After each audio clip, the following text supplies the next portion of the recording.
evening, everybody. Thank you for listening to J-Hope Sports Dude. And, hold on, let's, stop the music.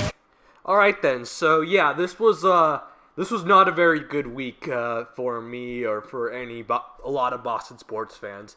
So, unfortunately, obviously we know what the big headline story is as far as the sports week news. Of course, we'll get into the Bruins.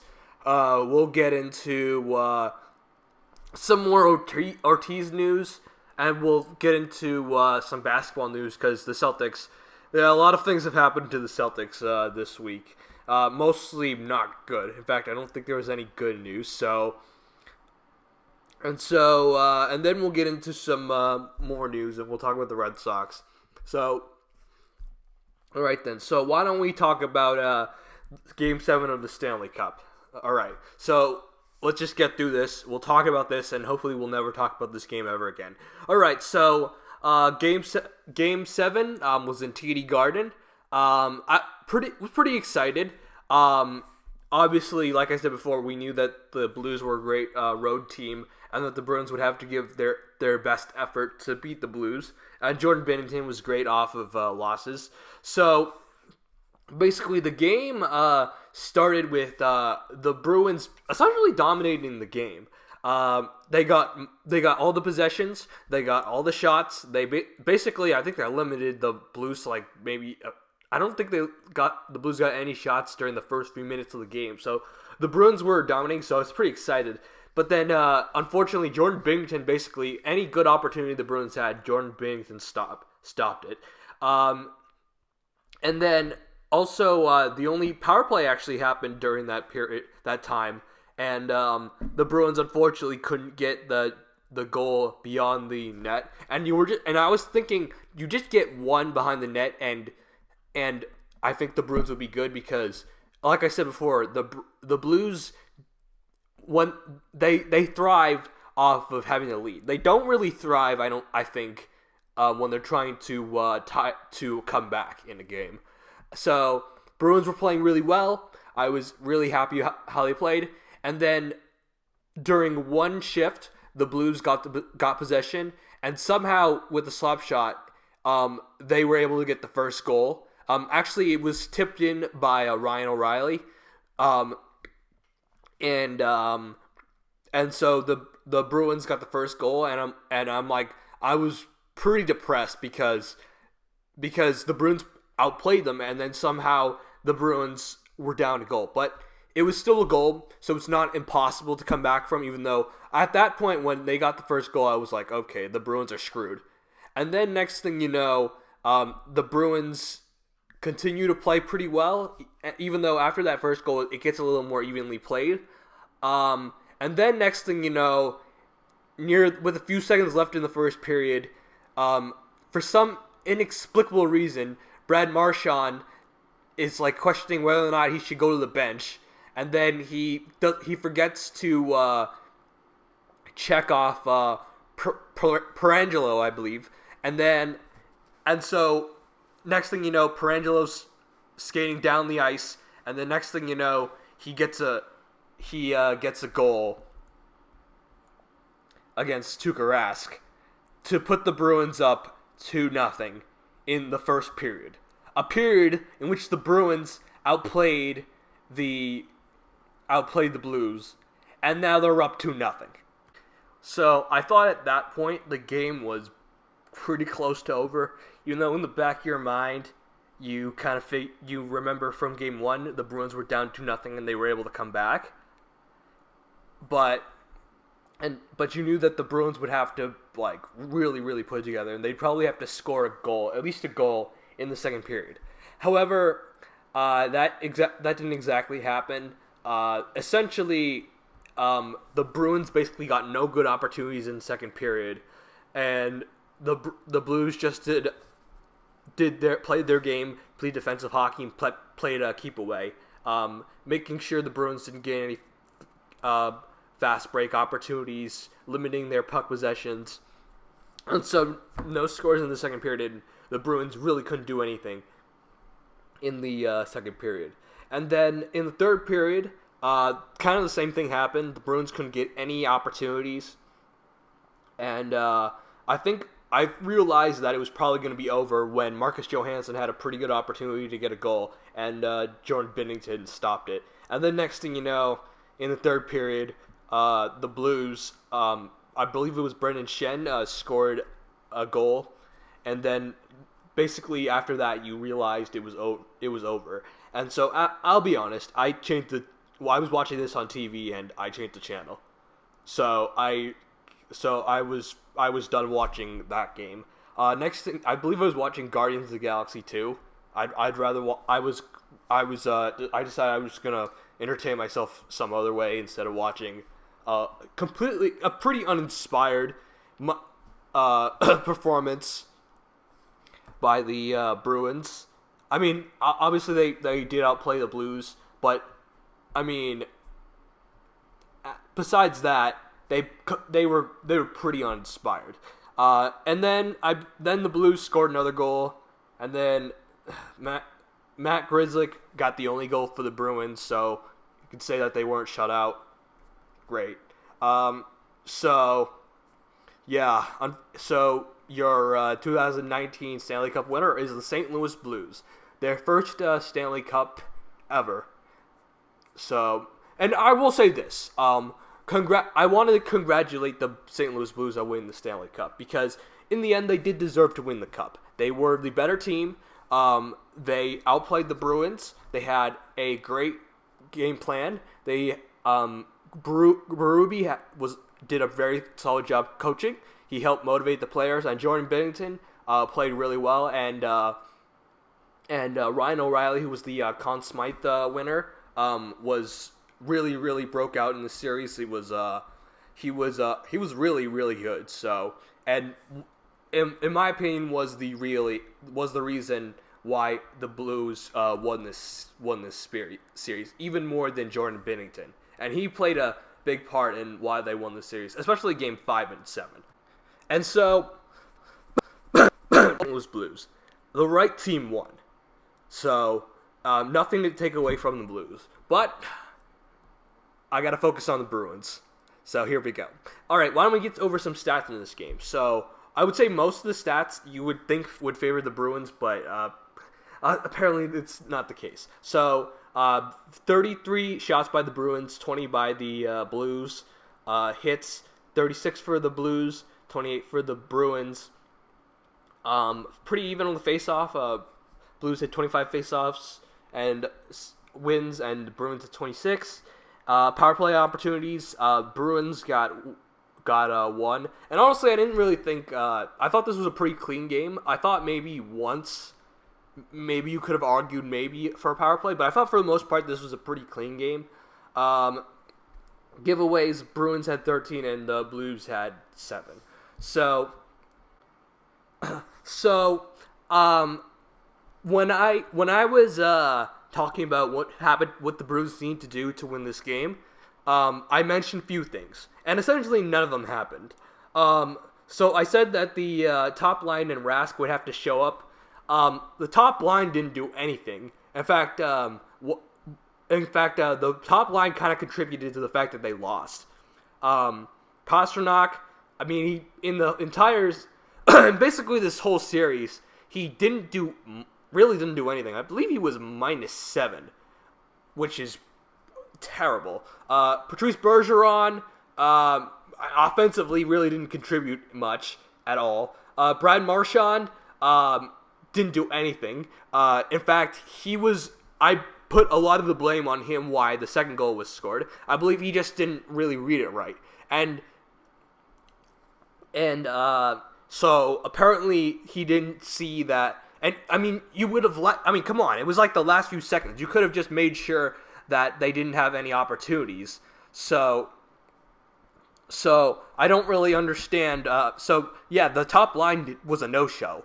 And I also said Rask had to show up. And yeah, I would say this was probably the worst game Tuukka Rask played in the definitely in the Stanley Cup final.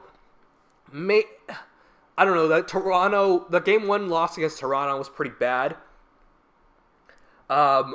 the Bruins lost 4-1, but I don't know. Like, I didn't think Rask had I thought Rask had a very average game. In the first period, I did not think he was very good. The first goal, that's a very hard one to save because when Ryan O'Reilly tipped that puck, it redirected the puck from what Tuukka Rask was seeing. Like Tuukka Rask was trying to read the puck when it was shot, and then Ryan O'Reilly tipped it at the last second to redirect it. So that's a very hard puck to stop. And also that second goal, like, Pietrangelo was essentially free and nobody was in his way. So usually, shots in which the lane is open and like they get like a free shot, those are pretty hard to stop. But I like the Tuukka Rask that was playing at the peak of his powers would have been able to stop that. And plus, like, the Blues essentially scored like 2 goals on 4 shots, so they were like really. So I thought Tuukka Rask was pretty bad really bad in the first period. I thought the second period he picked it up. I thought he made some big saves to keep the Bruins in the game. And also Chara. I remember there was this play in which it looked like it was going to go into the net in the second period, and then Chara and Rask helped block the shot. So Rask, I think, picked up his game in the second period, and in the third period, the Bruins really couldn't do anything. So it seemed like the Blues were able to just get a really good goal on Rask, and after that, the game was over. So it really didn't matter. I also said that I thought the Bruins had the veterans to handle a Game 7 and the Blues didn't. Well, based on that Brad Marchand play in which he didn't recognize that that Ryan O'Reilly was going to have not Ryan O'Reilly, Alex Pietrangelo was going to have a free lane. Apparently, experience didn't really play a factor because it kind of seemed like the Bruins were the inexperienced team. And the Blues had the most experience because the Blues were the most composed, and because they took advantage of their opportunities when they had it, and the Bruins could not. And credit to Jordan Binnington, but I don't think the Bruins really did enough to really make Jordan Binnington that uncomfortable. They couldn't. I didn't think they screened him quite good enough, and I think they could have maybe moved the puck around a little better, much better, to confuse Jordan Binnington. Jordan Binnington played well, but I think the Bruins could have done much better to score, to get a goal on Jordan Binnington. And apparently, home ice and the Stanley Cup doesn't matter. So I found out this while doing some research. So road teams have now won 3 straight Game 7s, and road teams have improved to 12-5 in Stanley Cup final Game 7s. So yeah, so apparently home ice doesn't really matter. And I understand that the Blues are a great road team, but the Bruins being 1-3 at home is just disgusting, especially for a team that was really good at home during the regular season. To be 1-3 at home is gross.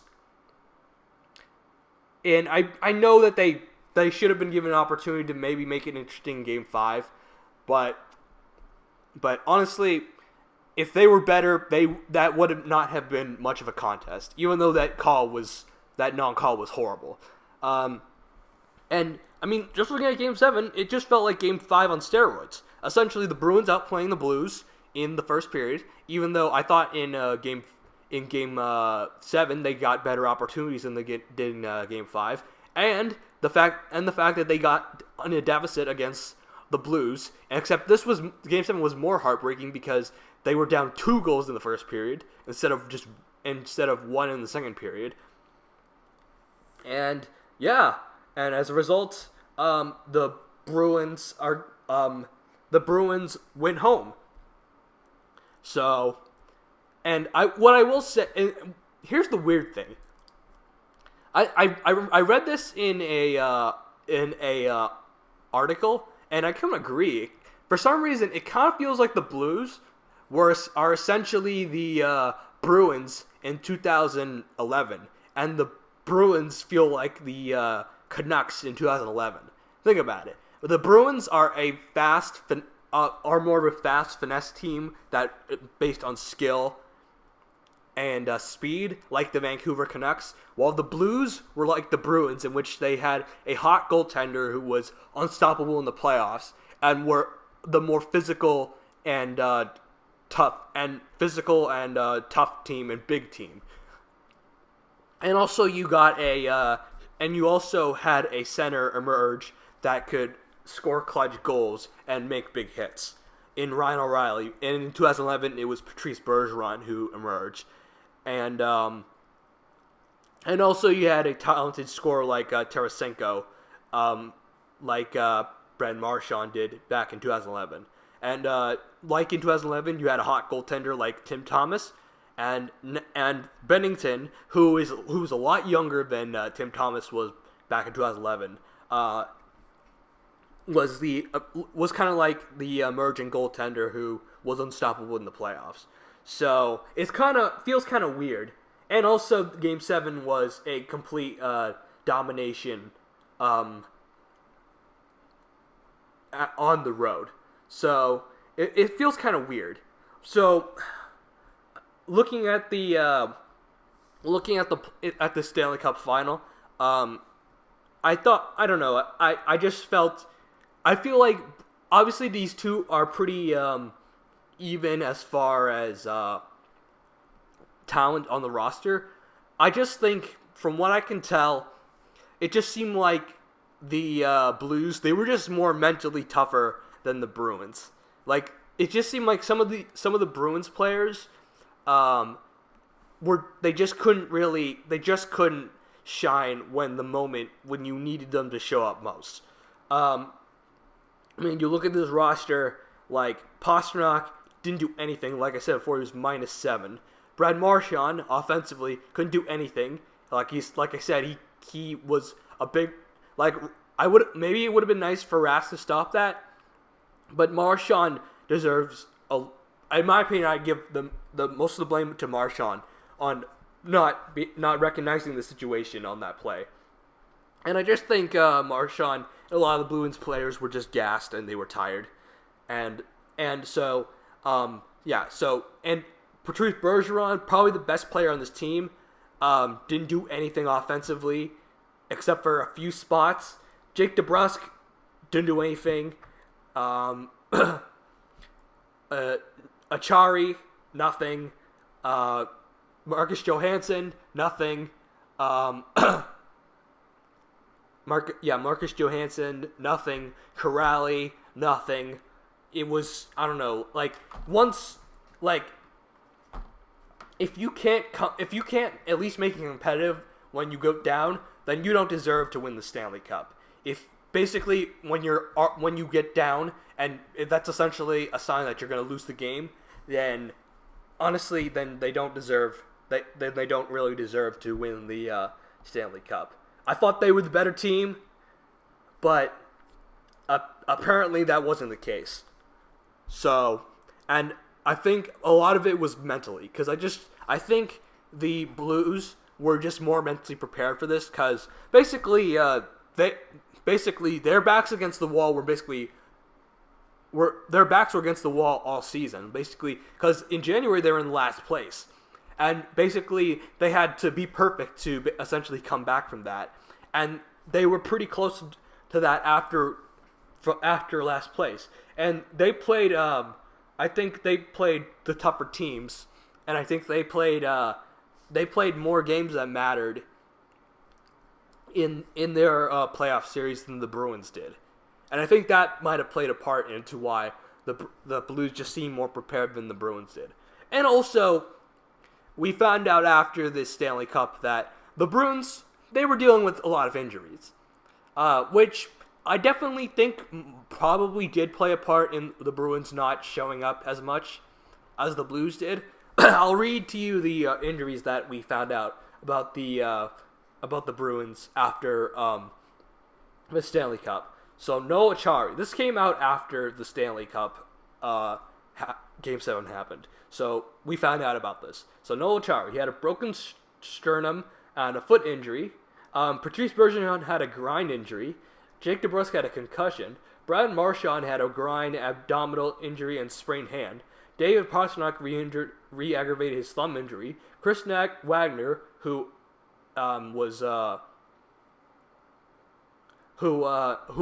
don't think played in this series, had a wrist injury from against Carolina.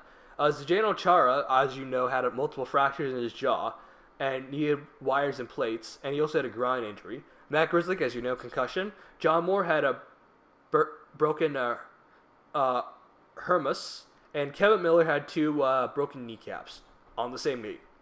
So, however, it was reported that Pastrnak, it kind of seemed like his problems were more mental as far as his confidence. So I think I just think one, I just didn't really think the Bruins were up to the Blues style play. I think the Blues were just the mentally tougher team than the Bruins.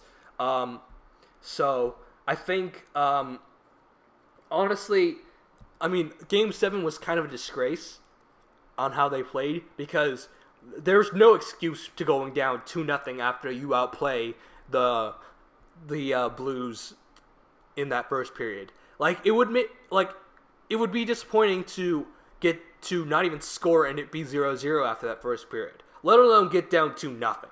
But that's hockey, and so now the Bruins So now the question is, what's next for the Bruins? I think I think for the most part, this team is going to be the same as it was this year. I think what this team really needs to take the next step is a few things. One, maybe get a little scoring depth, which would definitely help.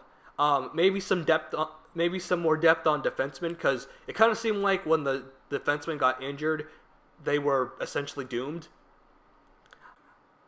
And I think, just getting mentally tougher, and learning how to go through a series in which you get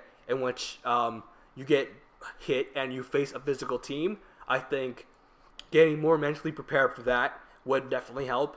And of course, there's the off season in which we have to figure out what to do as far as the roster is concerned. Bergeron, Marchand are over 30, and Zdeno Chara's 42. I believe they don't have obviously they're staying around. The Bruins, they have 14.3 in cap space heading into the offseason. I believe they're going to re-sign Charlie McAvoy and Brandon Carlo. Noah Chari, I expect to come back. Marcus Johansson, I don't think he's coming back. He is a free agent as well. Jonathan Heinen is also a restricted free agent, so they have some decisions as far as what they're going to do with as far as the players that they have to sign. For also next summer, you have to project for next year, where Jake DeBrusk is going to be a restricted free agent, and Torrey Krug and Charlie Coyle are going to need new contracts. So now is the question is, will the Bruins have a trade that make some trades in order to clear up some cap space to get some big-time players? So I've heard some rumors about Torrey Krug maybe possibly be traded because his value is at an all-time high right now, because I thought he played pretty well in the Stanley Cup. Of course, you have David Krejci and Jake DeBrusk, who really didn't do anything in the Stanley Cup final. And Krejci's now 33, and he's the highest paid forward on the team. And also, you're maybe looking to get somebody to trade David Backes' contract, because his contract's pretty big, and it would be nice to get his contract off the boards. So yeah, so there's a lot of questions for this Bruins team. So I think this Bruins team, for the most part, will be the same next year. Hopefully, they can add some scoring depth. So for me, I would think maybe get another defenseman and get some scoring depth. And I think hopefully this experience really helps the Bruins take the next step, because I think, I guess mentally, they were just not mentally as tough as the St. Louis Blues.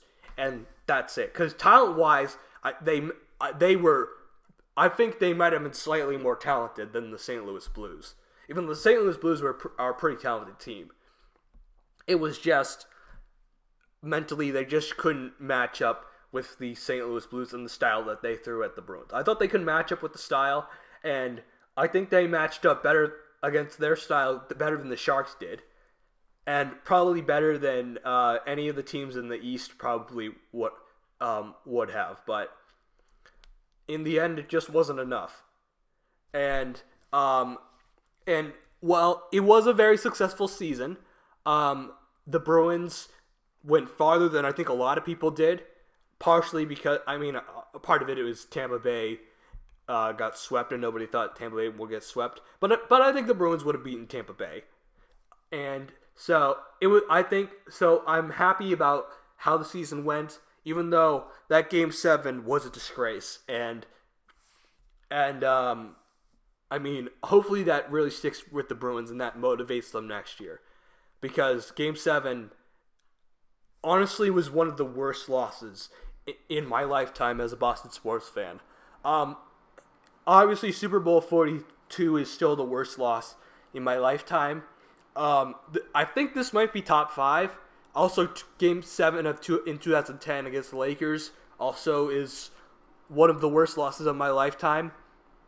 So, I don't know. I was thinking about this. Like, what's worse? This or Game 6 in 2013 against the Blackhawks? Because on the one hand, this was at home, and you expected the Bruins to win at home in a Game 7 against a team that I believe that they were better than, and they didn't. On the other hand, in the waning set, both these games were at home too, so that made it worse. So in Game 6 against the Blackhawks at home, the Bruins were up a goal, and then they blew 2 goals with like a few seconds left, and then lost the Stanley Cup. And that hurt too, because you would hope that they would go to a Game 7, and in Game 7, anything could happen. Like this, you would think that anything could happen. But at the same time, you knew the Blackhawks were the better team, and the Bruins would have to overplay how they are to have a chance against the Blackhawks.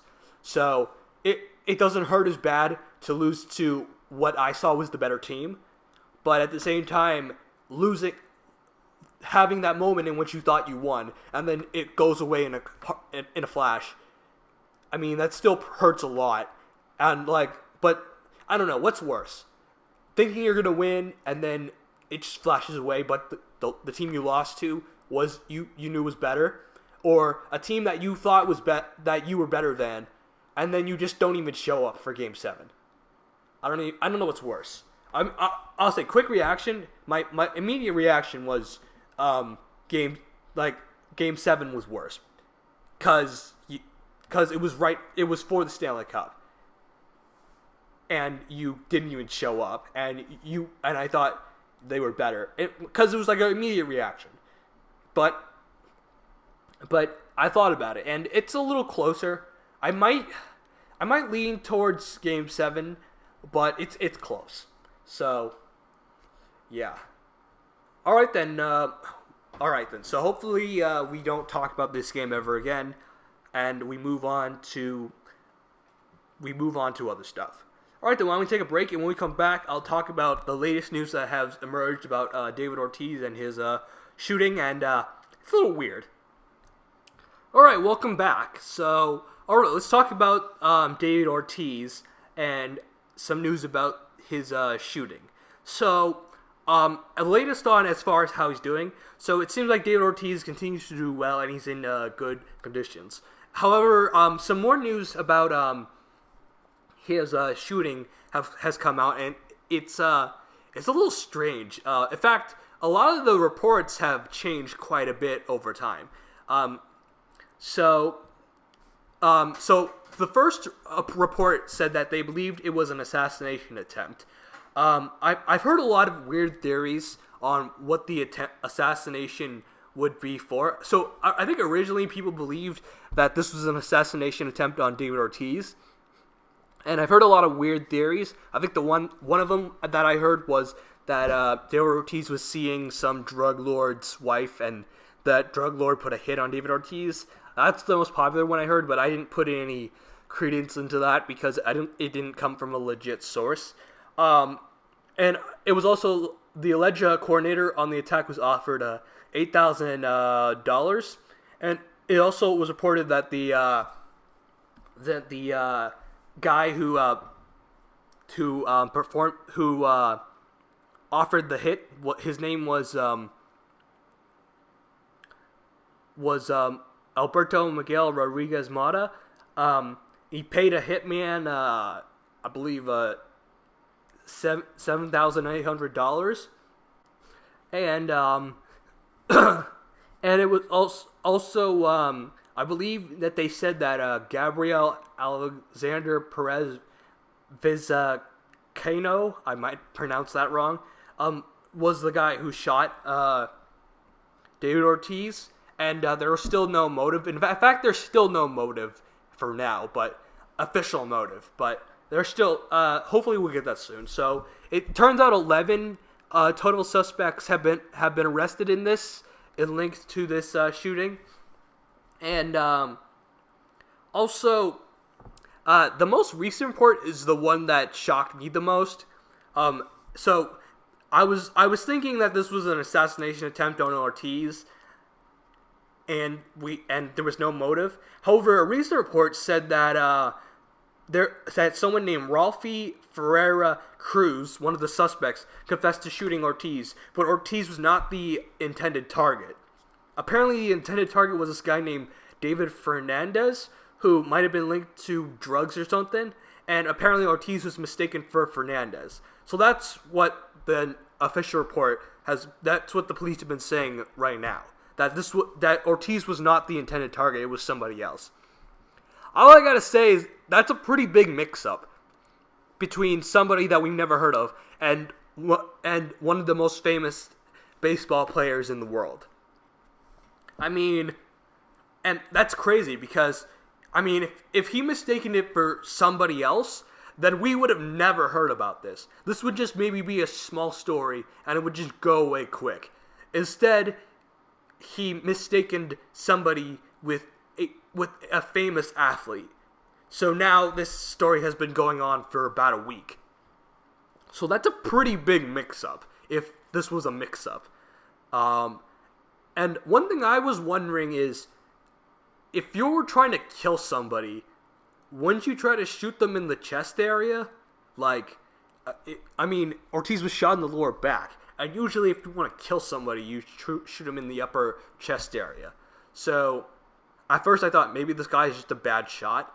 But I guess it's most likely that he was just in a hurry, and and apparently it was dark out, so he couldn't really see. That's part of the reason why maybe he mistaken Ortiz with somebody else, and he just didn't have a good view, and so he shot in the wrong area. So, yeah, maybe that's what happened. So, I don't know. The more I read about this, the weirder this story gets. So, but hopefully they put the guy who shot David Ortiz behind bars forever, and hopefully David Ortiz recovers quickly, as he seems like he's doing. All right, then, why don't we talk about the Red Sox? So the Red Sox had an interesting week. So going into the Rangers series, the Rangers have been playing pretty well, so they are a pretty solid team. So you would hope the Red Sox would show up. And for the first two games, they did not. So game one, the Red Sox struck first. They had they scored 2 runs in the first inning. And then next thing you know, the Texas Rangers scored a run in the sixth inning, and so the Red Sox had two 2-1 lead. And then in the ninth inning, the Rangers scored 2 runs because the bullpen happened. And then the Red Sox did score a run in the ninth inning to go to extra innings. But however, the Red Sox lost in the 11th inning. So, yeah, it was a pretty rough outing for the Red Sox. Benintendi had a home run in the first inning, and which gave the Red Sox the lead. But other than that, it was a pretty rough loss for the Red Sox. JD Martinez had 2 hits on 3 at bats, so he definitely showed up. But everybody else, yeah. All right, then why don't we move on to Game 2, which was a complete butt whooping. So at first in the second inning it was tied 1-1. And then third inning, both teams scored 2 runs, so it was tied 3-3. And then the next thing you know, the Rangers put it out of reach with a run in the fourth inning, 2 runs in the fifth inning, and 3 runs in the sixth inning. And it was just a complete disaster for the Boston Red Sox. Bogarts did have a home run, and Betts did have a home run in the ninth. But essentially at that point, it was too late to come back. And the Red Sox, their pitching was completely dreadful in this game. So, for in 2 games against a team that I thought was the Red Sox were better than, they really didn't show up that much. I believe the pitcher in that game was some guy named, I think, Darwinson Hernandez. I don't know who he is. Hopefully Valdi comes back, because they don't really have a fifth pitcher right now. So essentially, in the 5th game, they're basically screwed. All right then. So Game 3. Game 3 was interesting. So in Game 3, the Red Sox were down 2-1 against the Rangers, and then in the third inning, the Red Sox were able to tie it with a run, and then in the 5th inning, they were able to take the lead in the 5th inning, and then the bullpen struck again, or Matt Barnes, in the 8th inning with a run against Texas, and then in the 9th inning, the Red Sox were able to win the game off of Betts being walked off after the bases loaded against the Rangers. So obviously this was a pretty big win for the Red Sox. It was able to get the Red Sox off of a 3-game losing streak, and so pretty big win for the Red Sox with a 4-3 win. All right, then in Game 4, the Red Sox actually did win this game, 7-6. Not that easy, however. So Game 4, in the first inning, they looked pretty bad. In the first inning, they allowed 4 runs against the Rangers, and then the Red Sox were only able to get 1 run. And then the game was a little closer. In the second inning, they were down 6-4. And then next thing you know, the Red Sox put on a run in the 4th inning, 5th inning, and then 7th inning. And so next thing you know, the Red Sox were up 7-6. And there were plenty points at the end where it seemed like the bullpen was going to allow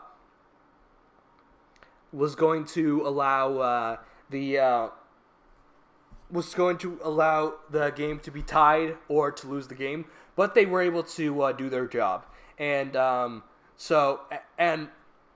Red Sox were able to win this game, but essentially off of Xander Bogaerts' home run in the 7th inning. In fact, Martinez hit a home run, Bradley Jr. hit a home run, and Chavis and Devers hit home runs in this game. So this was a pretty interesting game. Xander Bogaerts had a great game. And he was 2 for 3 at bat. And Jackie Bradley Jr. was actually pretty decent as well. Was 2 for 4 at bat too. So this was an exciting game, even though the Red Sox were pretty close to losing this game. And this is one of those comeback games in which can rejuvenate a team that had been struggling. So big win for the Red Sox. And then we move on to the next series against the Baltimore Orioles, how I describe it, a Triple-A team disguised as a Major League Baseball team. So let's talk about Game 1. So Game 1 was a complete domination by the Boston Red Sox. The Baltimore Orioles scored the first run, and then it just kind of went downhill for them. The Red Sox scored 2 runs in the second inning, 4 runs in the fourth inning, 5 runs in the fifth inning, 2 runs in the sixth inning, and the next thing you know, the Red Sox were up 13, and the Orioles did score 1 run in the ninth inning, but it didn't really matter. So they won 13-2. I mean, it was a complete domination by the Red Sox. I believe, I don't remember the last time they hit this many home runs in a game. Holt had a home run, Vasquez had a home run, Bradley Jr. had a home run, Chavis had a home run, Martinez had a home run. I mean, everybody had a home run. As Oprah would say, you had a home run. You have a home run.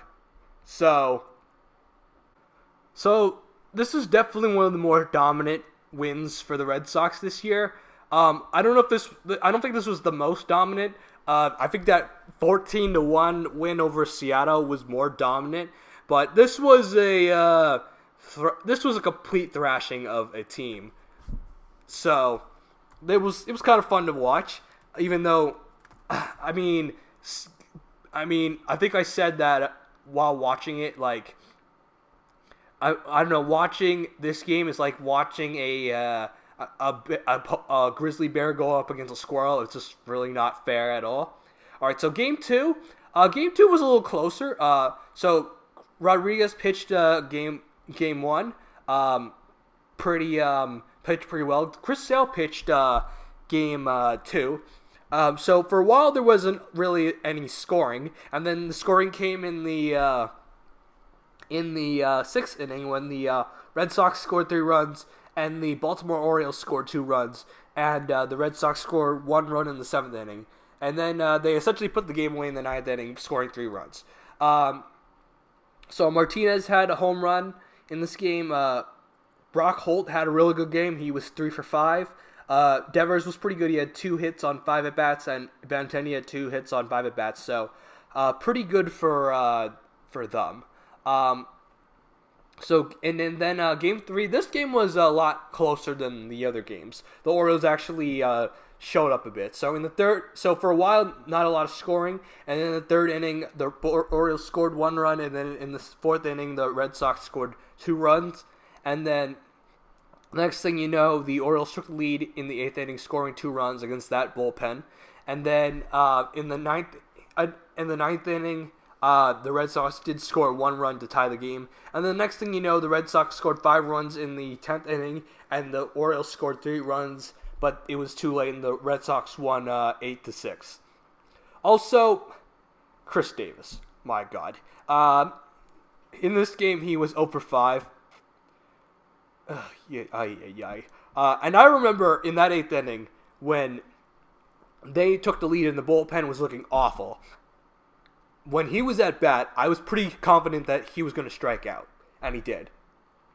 So Mookie Betts had a pretty good game. Was 2 for 3 at bat. Xander Bogaerts got 2 hits off 3 at bats. So and Hernandez actually had a home run, and Devers had a home run in the 10th inning. So pretty good win by the Red Sox, even though the Baltimore Orioles are a terrible team. You know what? When you're a good team, you just beat the teams that you're supposed to beat.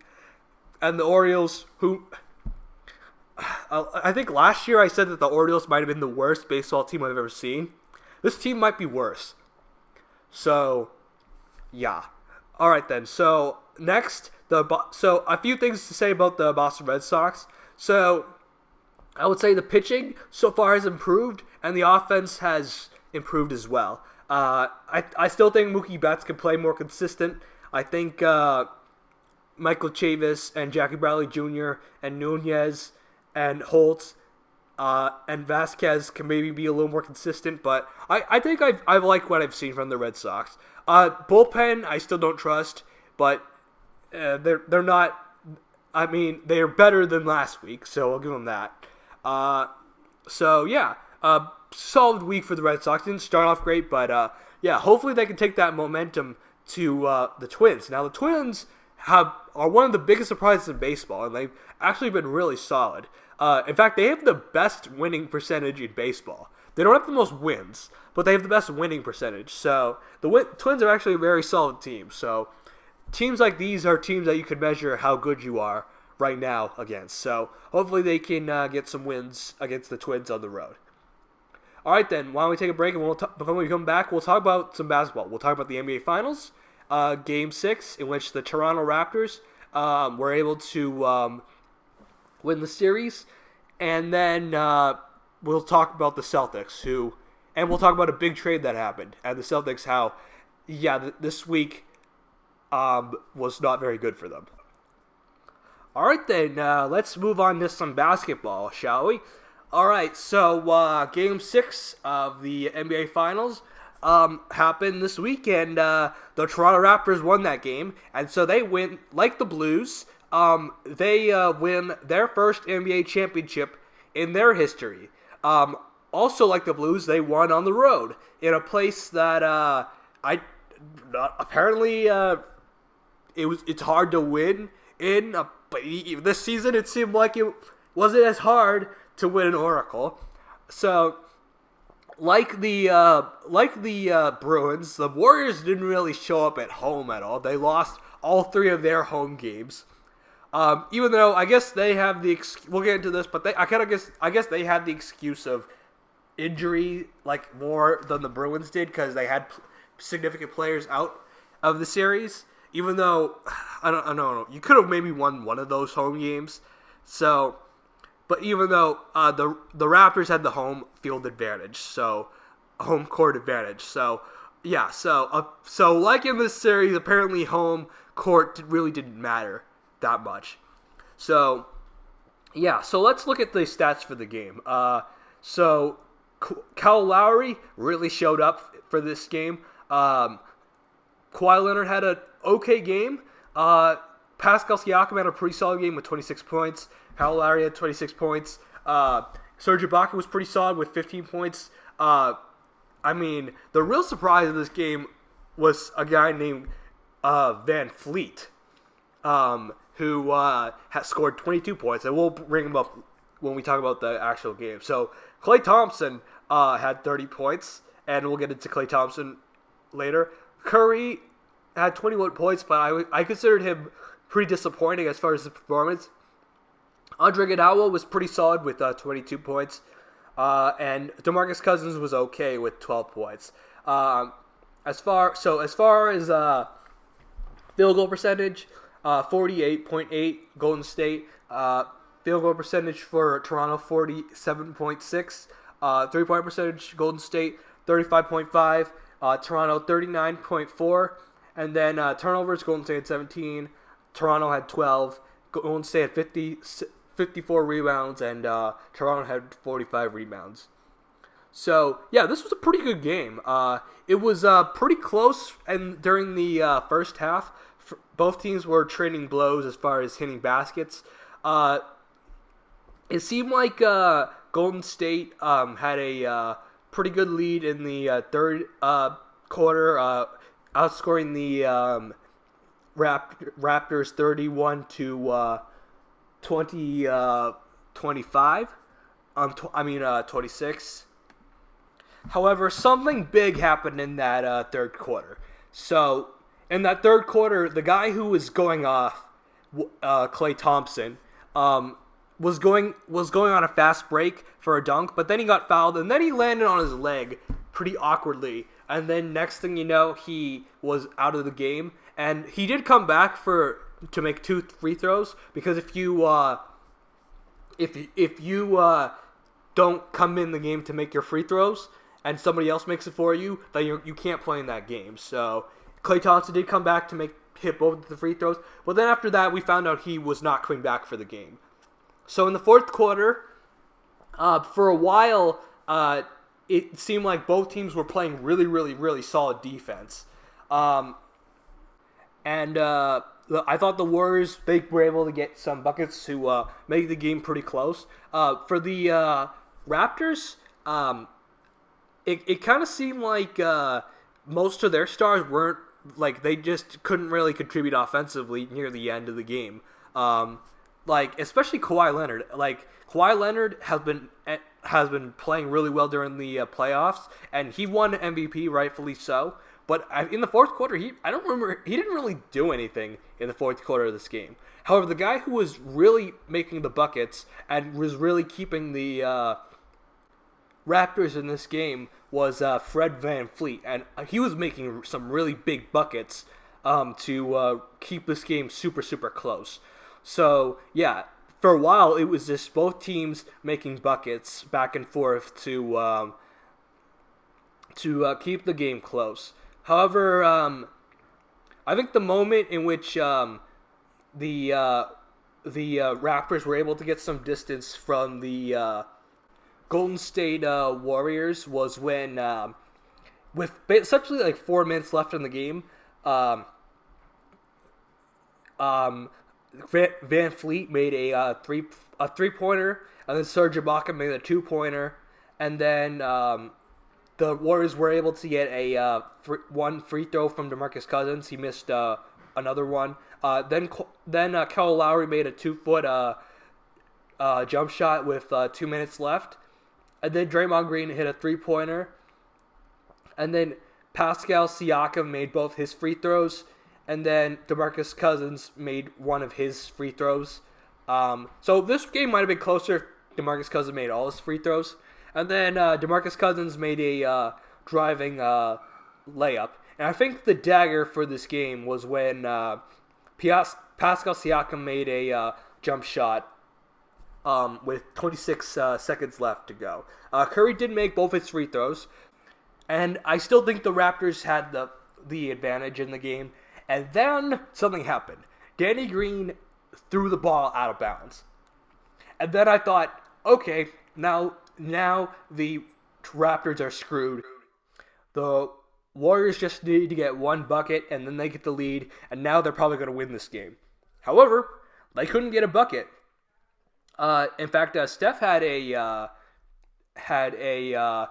wide open shot, or a good shot from 3, and normally that's a tough shot to make, but Curry, he makes those all the time, and he missed. In fact, Curry down the stretch was pretty bad from the 3-point arc.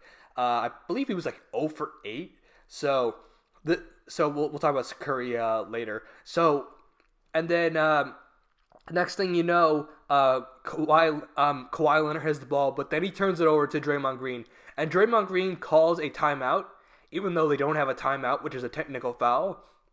And at first, I thought Draymond Green had a Chris Webber moment. You know, Chris Webber, when he was at Michigan, he called a timeout when they didn't have a timeout, and that's considered one of the biggest blunders.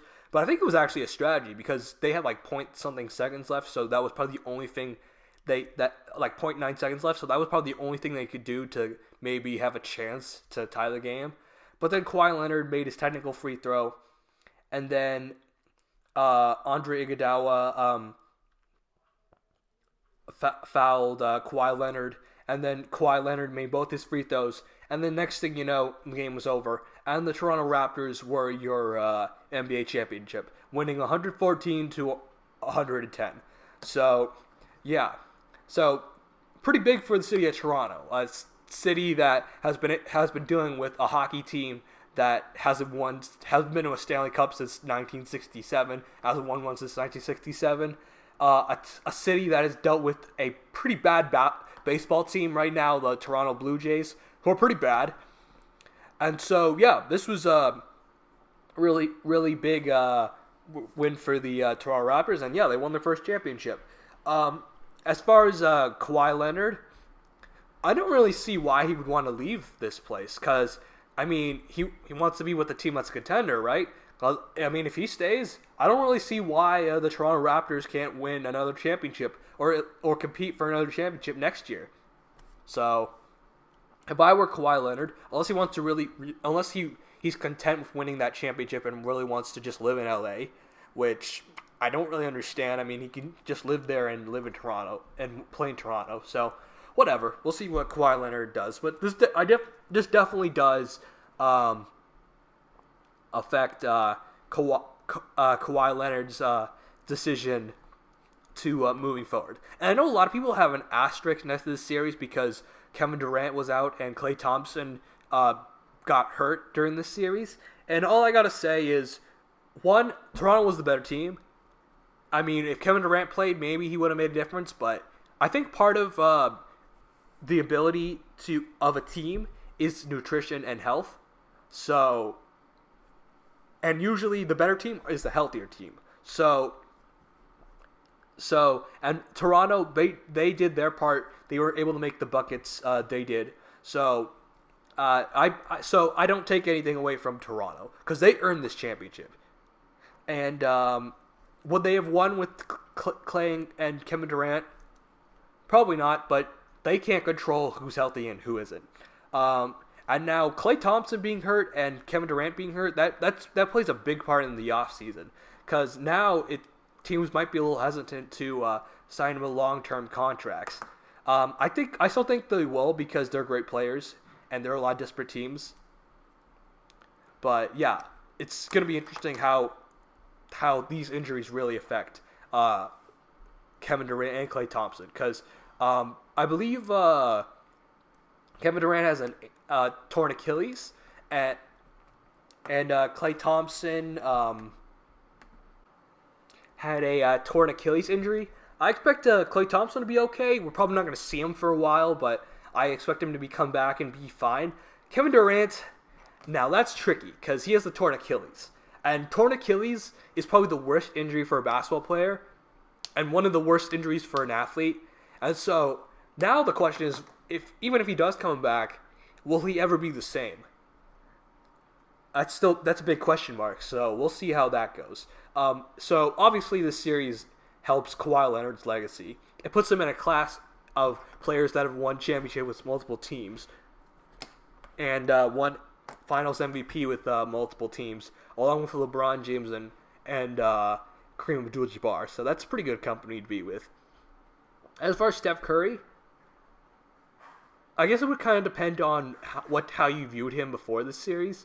If you viewed him as like an all-time great and a guy who could be a top 20 player of all time, then I think obviously I think the fact that he down the stretch he couldn't make big buckets really hurts him, and the fact that he's never won a Finals MVP hurts him.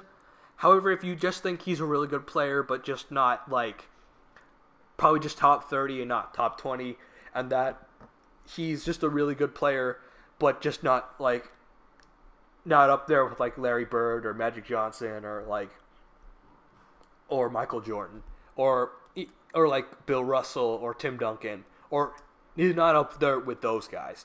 So in my opinion, this does hurt his legacy a bit, but I never viewed him as like an upper echelon, like in the all-time great list. I don't know if I consider him up there with Kareem or Bird or Duncan or LeBron or Magic or any of those guys. So pretty entertaining series, definitely more entertaining than the last two Cavs Warriors series. But yeah, let's move on to the Boston Celtics, because I know the Bruins had a pretty horrible week, losing Game 7 to the Stanley Cup Finals. But if there was one Boston team that might have been worse, might have had a worse week than them, it's the Boston Celtics. Here we go.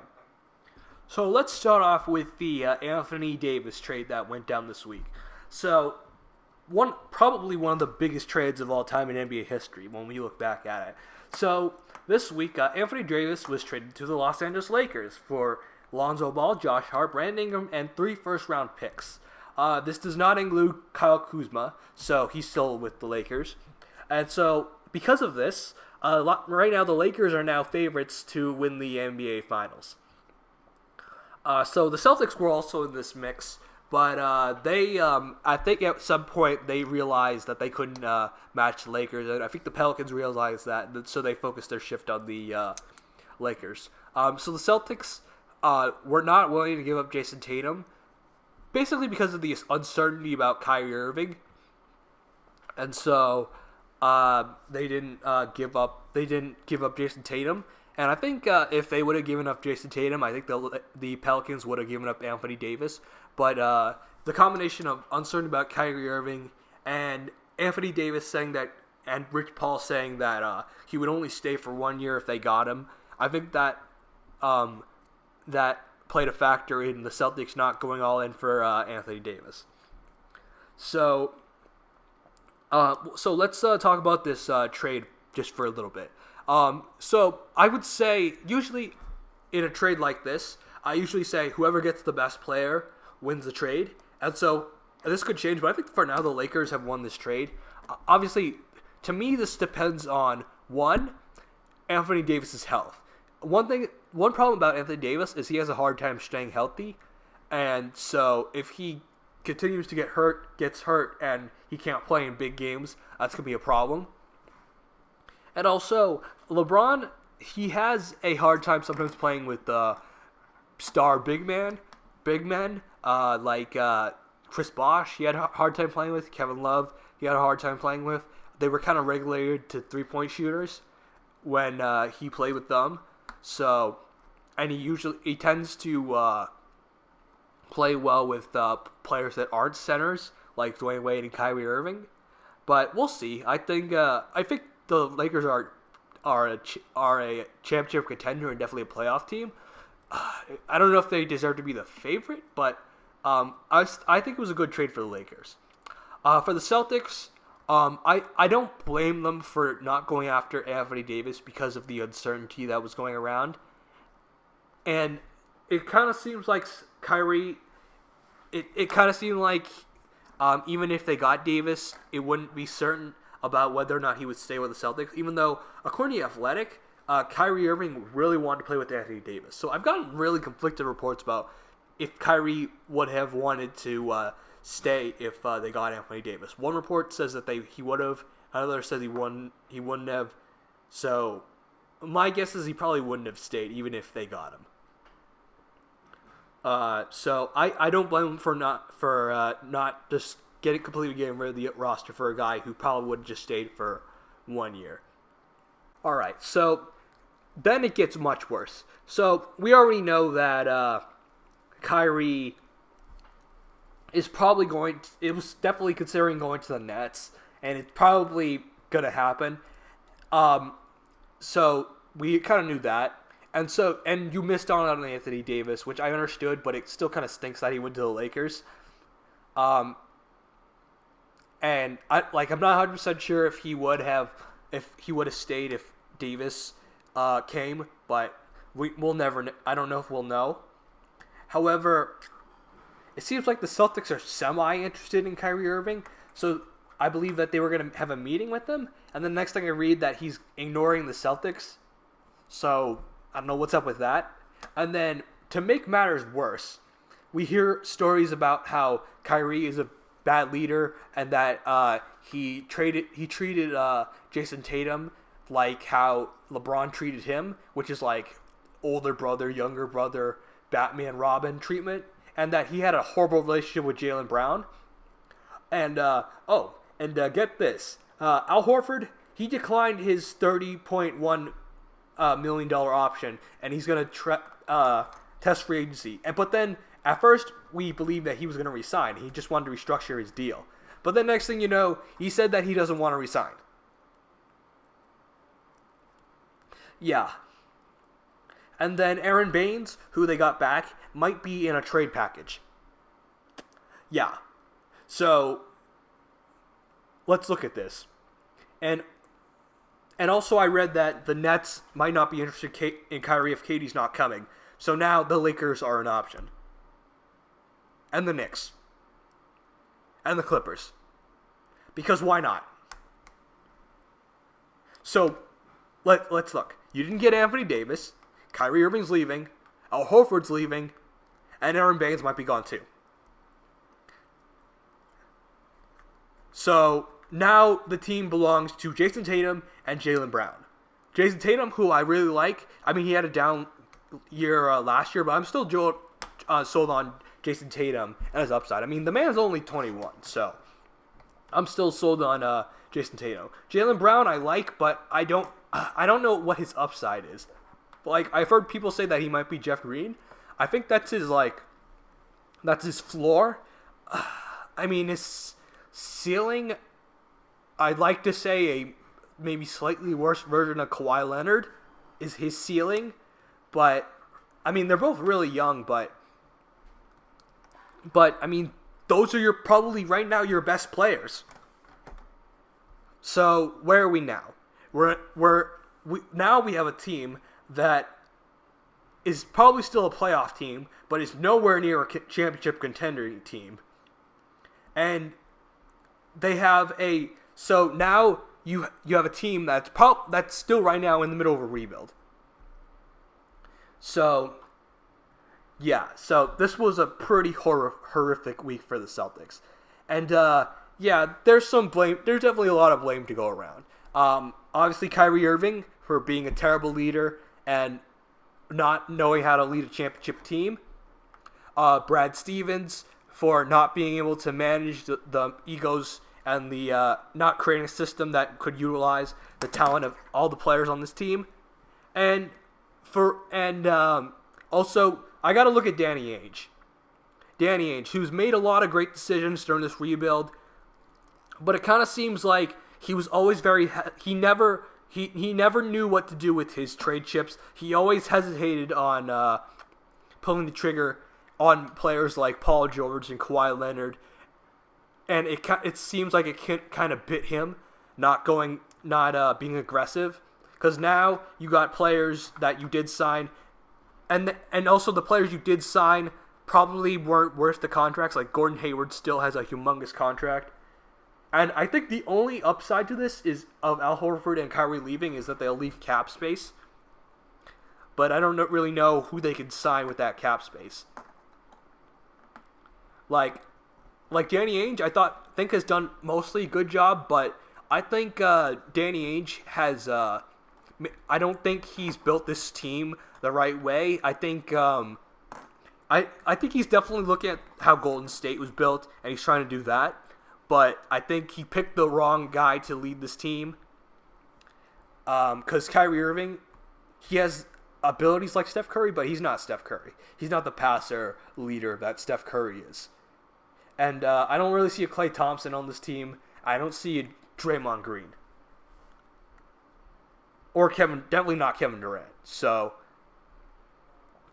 I just think this team was built to finesse and not enough height and not enough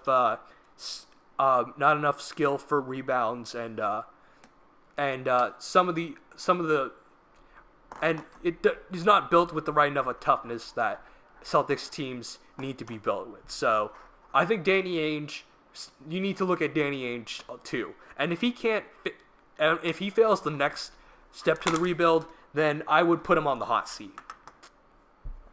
So, and I've heard Celtics are interested in Clint Capella, and they're trying to get assets. I think that's not a bad idea, even though I still don't think without a superstar, right now the Celtics don't have one, they're not going to contend for a championship. So I expect some mediocre years. Hopefully they can later on with the cap space and maybe continuing to improve the young players, they can attract free agents. But right now, I expect the Celtics to be mediocre, basically mediocre.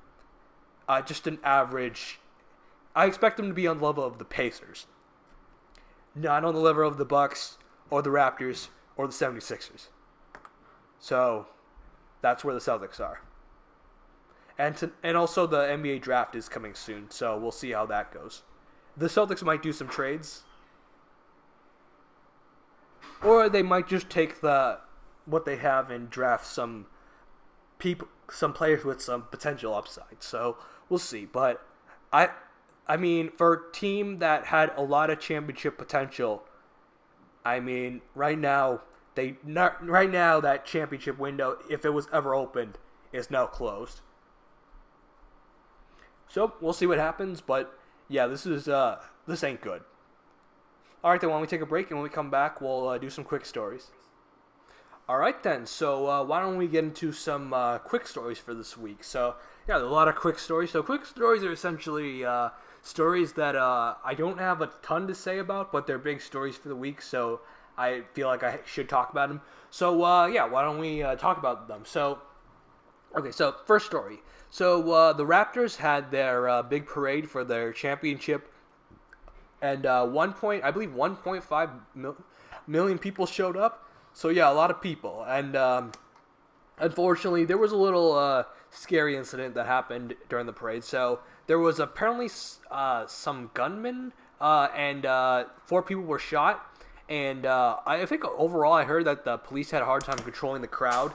So it was a little scary. Luckily, nobody died, and 3 people were arrested. So yeah, pretty scary situation for what was supposed to be a happy event. So the NHL awards were this week. I didn't really watch them, but Don Sweeney won GM of the Year. So congrats to him. He did a pretty good job putting this Bruins team together. So let's see if he can improve this Bruins team. All right then. So our next story is pertaining to rules in the NFL. So recently, the NFL made some rule changes, but the big one is pertaining to instant replay on pass interference. So I'm sure you all remember that NFC Championship game, which I have talked about many times, and how the Saints were screwed, and it's the worst non-call in sports history. Well, so this is so recently the NFL Competition Committee unanimously recommended a rule approved in March for instant replay of a pass interference remains in effect for the 2019 season only. So this is what has been said. The replay official will stop the game after the 2-minute warning of each half during overtime when there is clear and obvious visual evidence that a pass interference foul may or may not have occurred based on viewing the play live or any instant replays. A stoppage will occur under stricter criteria than for other viewable plays to prevent excessive game stoppages. A decision on the field will only be reversed based on clear and obvious visual evidence that the ruling was incorrect. The same standard for all reviews. This is wholly dependent on video angles shown by broadcast networks. By rule, pass interference requires an act of significant hinders an opponent's opportunity to make a play on the ball. All passing plays will be subject to review for interference. The Hail Mary play will be reviewed in replay consistent with the guidelines for officiating the play on the field. So, yeah. So I'm actually very happy that they're making a change, because we cannot have what happened in that NFC Championship game ever happen again. That was one of the worst. That was dreadful. That put a black eye on the NFL. The only worry I have is, I don't know, this leads to a lot of subjectivity, and so you could get some, I don't know, like an official could maybe be oversensitive, and then they could maybe change it when it probably shouldn't have. So it could lead to some ticky-tacky stuff, but I'm actually happy about this. All right, the next story, unfortunately, this is a pretty sad one. So Pat Bowlen, famous owner, longtime owner of the Denver Broncos, passed away this week. So, I mean, what can you say about Pat Bowlen? One of the coolest, most successful owners in the NFL of all time. I mean, a 2019 Pro Bowl Hall of Fame inductee, 7 AFC championships, and 3 Super Bowl titles. Honestly, he should have been in the Hall of Fame a long time ago, but I mean, good thing that he's going in, and rest in peace, Pat Bowlen. All right, then, next story. So next story, A report says that there's tension between James Harden and Chris Paul this year. Apparently, there's been a lot of tension, and I've heard reports that Chris Paul doesn't want to stay. I can't say I'm super surprised. I mean, these are two strong-minded guys who like to have the ball in their hand. I mean, they have played well together, considering that they're both two ball-centric, ego-centric guys. But I can't say I'm surprised by the tension. And tension can be good. But I don't know. I don't know if this has anything to do with the fact that the Rockets have underachieved, because the Rockets have basically underachieved since James Harden has been there. So, and Chris Paul wants to leave. I don't really know how they can trade for his contract, because Chris Paul is coming down, like on the downward, and his contract's insane. So I don't know if maybe somebody desperate, but I highly doubt. I don't think they're going to be able to move Chris Paul. So I think they're just going to have to work it out. All right, so next news. Space Jam 2 has been cast. So in the cast will be Damian Lillard, Anthony Davis, Klay Thompson, and Diana Tuzazi, who I believe is a WNBA player. I don't really know who she is. So, yeah, there's your cast. We'll see how Space Jam 2 is. I'll probably see it. I like the first one, so, yeah, we'll see. So this is a pretty interesting story. So, recently, the Patriots filed tampering charges against the Texans for their director of player personnel, Nick Cassiaro. So the Patriots filed tampering charges against the Texans, and as a result, the Texans dropped going after Nick. But then next thing you know, Nick Cassiaro says that he wants to leave. It's reported that he wants to leave the Patriots and go to the Texans. So, I mean, hopefully they can resolve something, because this seems to be kind of a mess, and I think it's better if we just get rid of this issue before the season or training camp starts. So, yeah, let's hopefully they can move on from that.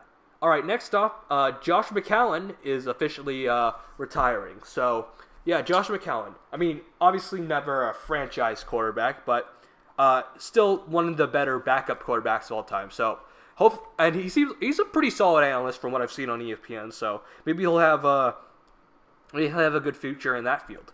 Our next, women's soccer. So I don't really talk about soccer much, but the women's soccer are playing in the I believe the World Cup. Yeah, Women's World Cup. So women's soccer has been doing pretty well. The United States beat South Africa 3-0, New Zealand 5-0, Mexico 3-0, and get this. They played Thailand, and they beat them 13-0. 13-0. I mean, in soccer, a blowout would be if you lose 4-0 or 5-0. 5-0 is considered a humongous blowout. 13-0. I mean, that's so bad that Thailand should consider getting rid of their soccer team or football team. Jeez. And U.S. beat Chile 3-0. So women's soccer is doing pretty well. Carrie Lloyd, one of the stars on the team, has 8 goals in 6 games. So yeah, women's soccer is doing pretty well. So good for them. All right. This is an interesting story. So O.J. Simpson has joined Twitter. So recently, O.J. Simpson created a Twitter account. It's called I believe it's called The Real OJ or something like that. And then he just posted a few videos. It was really surreal to see him. He basically was like, "Hello, Twitter world," and he said he was gonna get back at some people. It was a little creepy. Also, he created this around the 25th anniversary of the Bronco chase, so that's a little weird. Oh, and also, his Twitter account, last time I checked, has 736,000 followers, because apparently we humans are pathetic, and there's little hope for the human race. And as a species, we are, I don't know, we're leading the world to the apocalypse.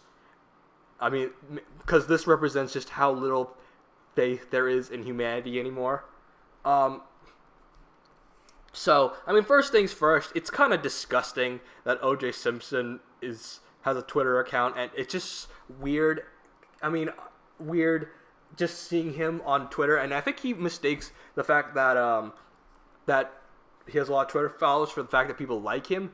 If in fact people are just fascinated by him, even though he's human garbage. So, and I mean, I'd be lying if I said I wasn't a little fascinated by this. I mean, I'm talking about him.